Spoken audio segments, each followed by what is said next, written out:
한국 사진가론 전민조 편 시작합니다. 제가 전민조 사진가를 처음 만난 때는 2000년 11월이었습니다. 그의 이름은 익히 들었고 더군다나 그의 사진집 얼굴을 갖고 있었으니까 전민조라는 동아일보 베테랑 사진기자를 모를 리가 없었습니다. 그러나 당시만 해도 예술사진과 보도사진이 확실하게 구분되었을 뿐만 아니라 한국 정치 상황이 불안정했으므로 사진기자들과 친한다는 게 쉽지 않았습니다. 그들은 그들대로 현장이 바빴기 때문에 자기들끼리 친목을 다질 수밖에 없었고, 전혀 바쁠 까닭이 없는 작가들은 전시장 주변에서 자기들끼리 놀았던 시절이라서 사진이라는 말을 공유하고 이름 정도는 들어보았어도 서로 모르는 남처럼 살았던 때였죠.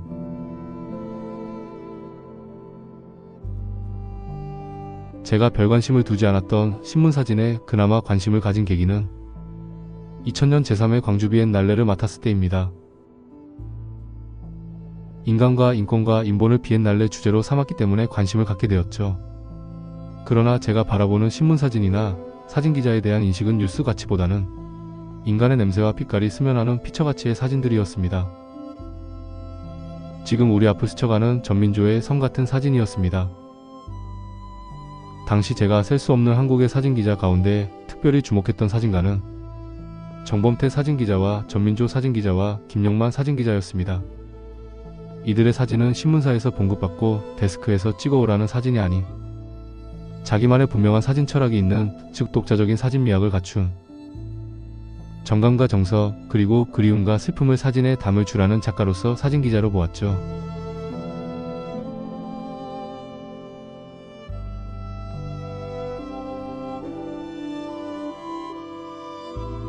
(2000년) 가을 전민조를 처음 보았을 때 인상이 지금도 생각납니다. 제가 막 오픈했던 인사동 하우아트 갤러리로 모셨는데 그의 모습을 본 저의 첫말이 청와대 경호원이나 안기부 요원 같습니다 였죠. 꼿꼿한 자세, 성굵은 외모, 낮고 짧은 말, 군더더기 없는 태도에 많이 놀랬습니다. 이렇게 사진가 전민조를 처음 만나게 되었는데 그는 이제 막 동아일보 출판 사진부장을 퇴직하고 새로운 사진의 길을 모색할 때였습니다.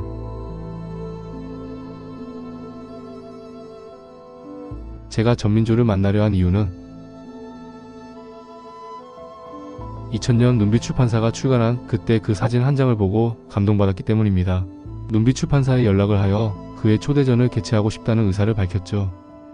2001년 사진기자 출신의 전민조는 이제 작가로서 새 출발하게 됩니다. 그리고 그를 알면서 그가 정말 특별한 능력을 가진 특별한 사진가임을 알게 되었죠. 섬에 이어서 지금 보시는 농부도 전민조의 개인 작업입니다. 이처럼 뉴스 가치가 없는 사진들도 그가 틈틈이 찍었기 때문에 사진기자를 퇴직하고서도 여러 사진책, 사진집, 사진전을 수행할 수 있었습니다. 신문사 사진기자를 마치고 새롭게 사진 작업을 시도하여 성공한 사례에 속하죠.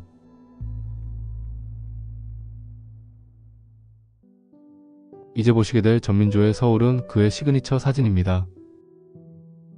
지금 보시는 1978년 압구정동 현대아파트.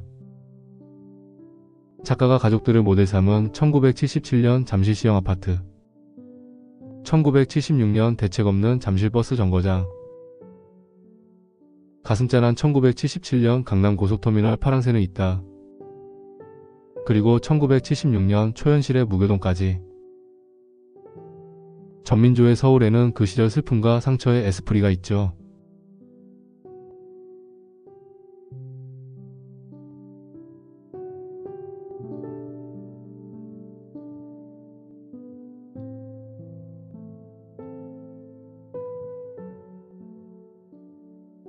한국 보도사진의 역사에서 사진기자가 미학을 보게 하는 사례는 드뭅니다.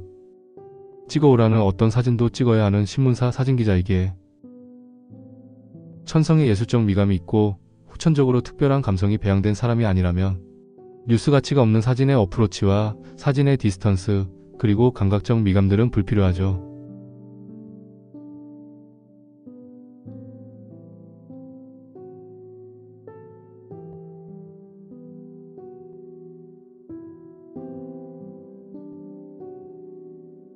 전민조는 1944년 일본에서 태어나 부산에서 자랐다고 합니다. 그가 자신에게 예술적 끼가 있음을 발견한 때는 고등학교 때입니다. 홍대미대 주최 미술 콘테스트에서 실력을 인정받은 그는 화가를 꿈꿉니다. 그리하여 홍대미대 서양학과에 시험을 쳤는데 생약 판정을 받아 탈락합니다. 생약이란 특정 색을 감지 못하는 것을 말하는데 전민조가 빨강을 감지 못한다는 거였죠. 이렇게 이상한 이유로 홍대미대에서 탈락한 전민조는 자학하다가 군대에 입대하게 되고 그리고 곧 비둘기부대 파월 장병으로서 월남에 파병됩니다. 그런데 전쟁터에서 전민조는 새로운 인생의 전기를 마련합니다. 바로 월남전을 취재하는 사진기자들을 보면서였죠. 총도 없이 몇 대의 카메라를 목에 메고 전장을 누비는 보도사진가들을 보면서 저것이야말로 내가 인생을 걸만한 직업인 것 같다는 결심을 하죠.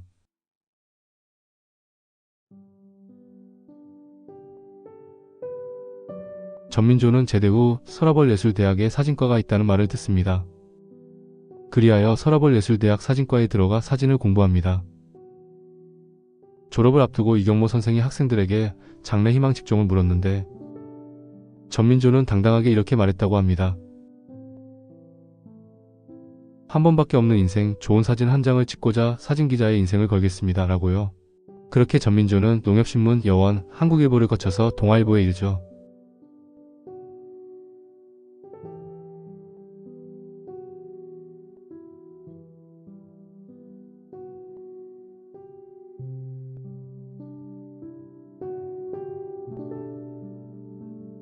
그러니까 전민조는 홍대미대 서양학과를 나와 화가가 되었을 사람입니다. 또 학문에 대한 열정과 타고난 글솜씨와 예리하고 뛰어난 관찰력은 제가 보기에 미술평론가 또는 미술이론가가 되었을 사람이었습니다. 그가 출간한 사진책들을 보면 사진기자라 하기 어려운 책들이 많고 특히 2022년 눈빛 출판사에서 출간한 전민조의 스케치북을 보면 그의 손의 능력이 카메라의 능력 너머에 있음을 봅니다.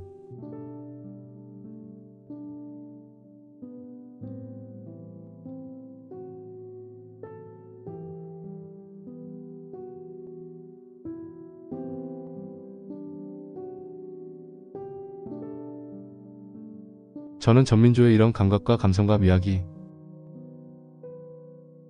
그를 사진기자로 붙잡아두지 않고 그 울타리를 넘어서게 했다고 봅니다. 미대를 가야 할 사람이 미대를 가지 못하고 사진의 길을 걷게 된 사례는 많습니다. 대표적인 사례가 한국보도사진의 신화, 보도사진가 이경모 선생이죠. 광주일고 재학 중에 국전에 입선한 기록은 아직까지 깨지지 않았다고 합니다. 부모의 반대로 미대 진학에 실패하고 20살 때 호남신문 사진부장이 되죠.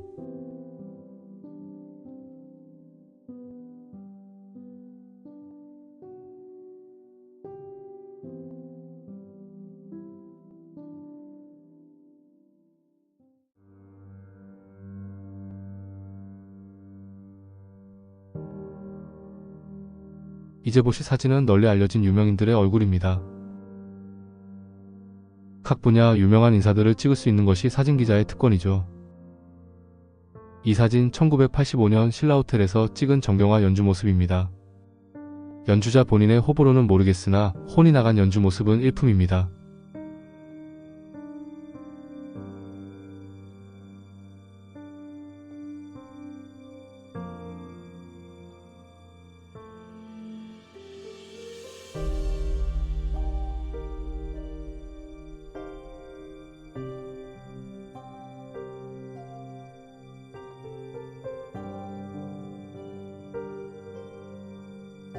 (1988년) 부산에서 찍은 사진가 최민식의 모습입니다.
전민조의 손에 관한 명상은 디테일을 보여주는 수작입니다.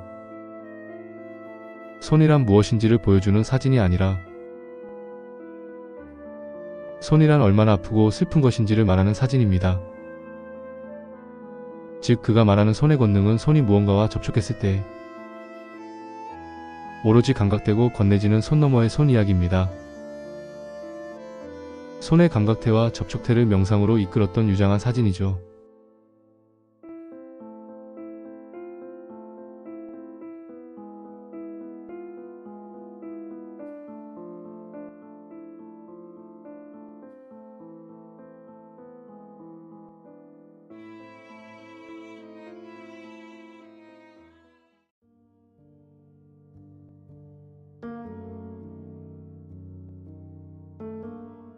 전민조의 특종은 역사를 말하는 사진이란 부제가 붙어 있습니다. 아마도 전민조의 사진 인생에서 사진을 말할 때 1순위가 보도사진입니다. 넓은 세상에서 야생마처럼 미치도록 뛰어다니는 직업을 사진기자로 보았으니까요. 지금 우리 앞을 스쳐가는 사진들은 신문에 나왔던 사진들입니다. 신문에서 떠들었던 뉴스밸류가 강한 역사적 사진들인 것이죠. 어떤 사진에 역사적이란 말을 붙일 때는 두 가지 경우입니다.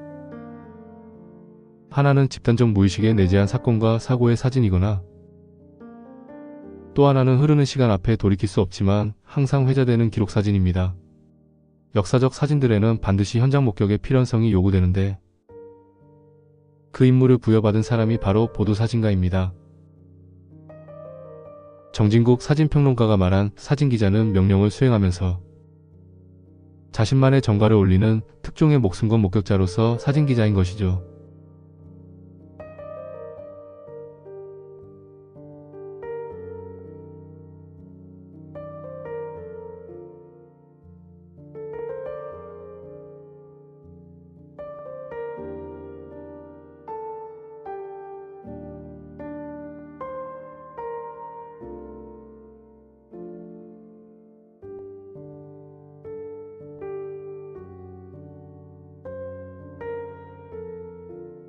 보도사진은 다른 사진들과 달라서 반드시 캡션이 따라야 합니다.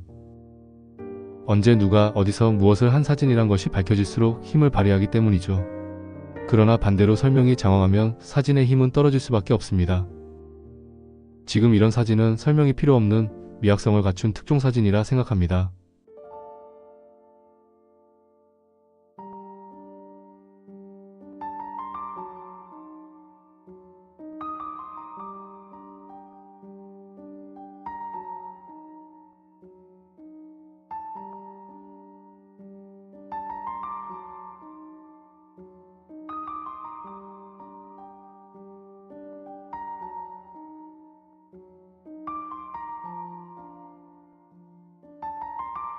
전민조의 사진기자 시절은 정치의 시절이었습니다. 현대사의 무대가 청와대였고 국회였을 정도로 정치가 지배한 시대였죠. 지금 우리 앞을 스쳐가는 사진에 대해 역사적이라고 말하는 것입니다. 어떤 사진이 역사적이기 위해서는 반드시 집단 무의식의 공유가 있어야 합니다. 지금 보시는 사진들에는 사연이 있고 사건이 있고 역사적 사실이 있습니다. 그래서 신문사진은 반드시 설명이 뒷받침되어야 합니다.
전민조의 기자가 본 기자는 기자들의 삶을 비추는 사진입니다. 기자들의 24시간의 삶이 어떤 것인지 동료 기자들을 타인의 시선으로 바라본 사진이죠.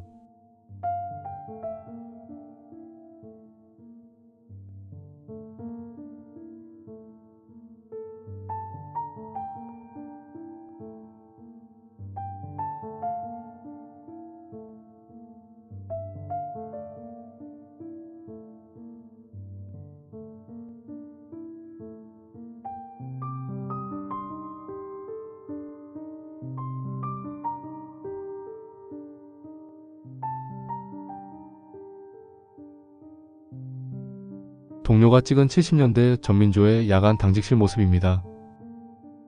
야간 당직실이 사진부 암실이었습니다.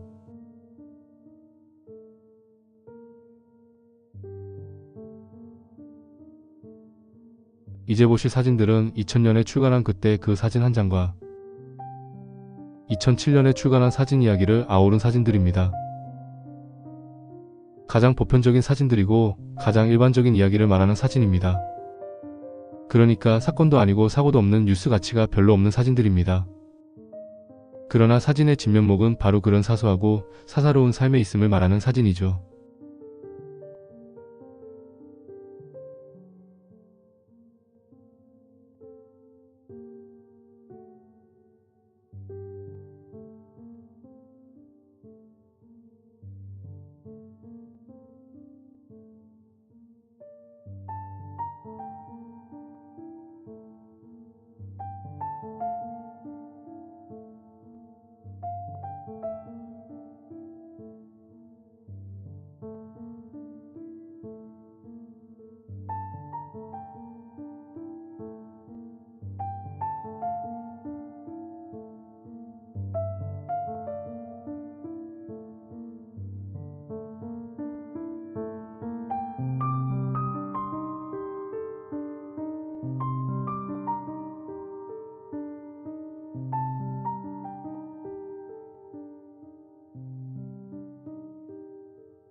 이제 전민조의 시간의 초상 보시겠습니다. 앞부분은 그가 출간한 연대기적 사진집들입니다. 천천히 한 사진가의 시간의 족적들을 음미하시죠.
제게는 이 사진들이 각별합니다.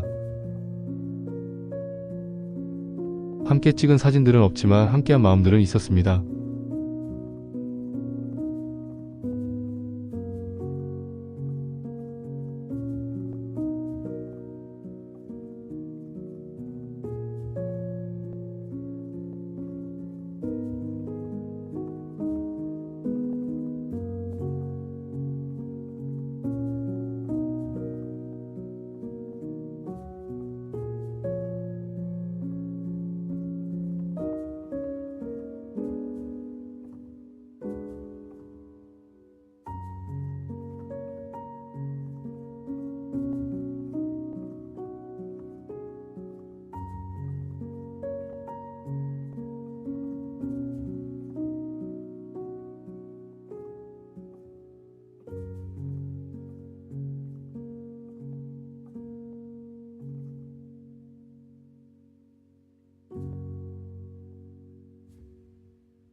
이제 마지막으로 인터뷰 영상 보시겠습니다.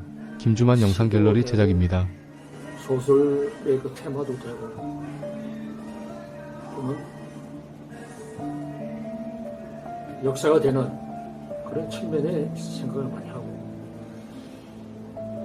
언젠가 그것이 이제 실현되리라 생각을 했어요. 30년 찍다 보니까 그 찍은 사진들에 대한 그 현상이 조금씩 드러나고 있다고 하는 걸 내가 느끼고 있는 것이 압구정동이 만약에 개발을 할 때 그곳에서 이제 이번에 농사가 마지막이라고 해요. 이것이 30년 후가 되면 서울의 중심부가 되지 않겠나 이런 생각을 하게 됐어요.